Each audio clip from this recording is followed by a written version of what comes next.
Memperkenalkan diri, nama saya Zako Nabahan, NIM 122370180. Saya akan menjelaskan hasil dari pembelajaran pada pekan terakhir sebelum UTS. Perpajakan, depresiasi, royalti, dan standar akuntansi. Perpajakan dalam sektor pertambangan di Indonesia diatur oleh berbagai peraturan yang bertujuan untuk memberikan kepastian hukum dan meningkatkan penerimaan negara. Salah satu regulasi penting adalah Peraturan Pemerintah Nomor 15 Tahun 2022 yang mengatur perlakuan perpajakan bagi pemegang izin usaha pertambangan atau IUP dan pemegang izin usaha pertambangan khusus IUPK. Pajak penghasilan. Pajak ini dikenakan atas penghasilan yang diterima dari usaha pertambangan, termasuk penjualan hasil produksi. Penghasilan kena pajak dihitung dengan mengurangi penghasilan bruto dengan biaya yang diperbolehkan. Penerimaan negara bukan pajak, PNBP. Selain pajak, sektor pertambangan juga dikenakan PNBP yang mencakup royalti dan iuran tetap.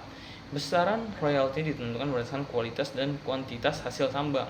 Regulasi perpajakan bertujuan untuk menciptakan investasi yang baik sambil memastikan bahwa negara mendapatkan bagian dan hasil sumber daya alam. Kemudian ada depresiasi. Depresiasi adalah proses akuntansi yang digunakan untuk mengalokasikan biaya aset selama masa manfaatnya. Dalam konteks perusahaan tambang, depresiasi sangat penting karena alokasi biaya dengan menghitungkan depresiasi, perusahaan dapat mencerminkan beban biaya aset secara lebih akurat dalam laporan keuangan. Ini tentu dalam memberikan gambaran yang realistis tentang profitabilitas perusahaan. Kemudian ada pengurangan pajak, yaitu depresiasi merupakan biaya non-kas yang dapat dikurangkan dari pajak penghasilan. Dengan mengakui depresiasi, perusahaan dapat menurunkan laba kena pajaknya sehingga mengurangi jumlah pajak yang harus dibayar. Kemudian ada pengolahan arus kas. Mengurangi depresiasi membantu perusahaan merencanakan pengolahan modal di masa depan untuk penggantian aset. Kemudian ada royalti. Royalti dalam sektor pertambangan adalah pembayaran yang dilakukan oleh perusahaan kepada pemerintah atas penggunaan sumber daya alam. Beberapa poin penting mengenai royalti adalah pembayaran royalti. Perusahaan tambang wajib membayar royalti berdasarkan volume atau nilai hasil tambang yang diproduksi. Besaran royalti biasanya ditentukan oleh peraturan pemerintah dan dapat bervariasi tergantung pada jenis komoditas. Poin berikutnya yaitu regulasi terkait.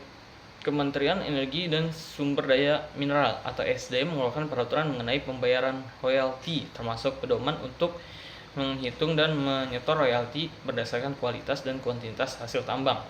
Royalti berfungsi sebagai salah satu cara bagi pemerintah untuk mendapatkan pendapatan dan dari eksplorasi sumber daya alam. Yang keempat yaitu standar akuntansi. Standar akuntansi di Indonesia diatur oleh Dewan Standar Akuntansi Keuangan (DSAK) dan mencakup berbagai aspek pelaporan keuangan bagi perusahaan termasuk perusahaan tambang. Salah satu standar penting adalah PSAK 64 tentang aktivitas eksplorasi dan evaluasi pertambangan sumber daya mineral. Mungkin itu saja yang bisa saya sampaikan, kurang lebihnya mohon maaf. Terima kasih.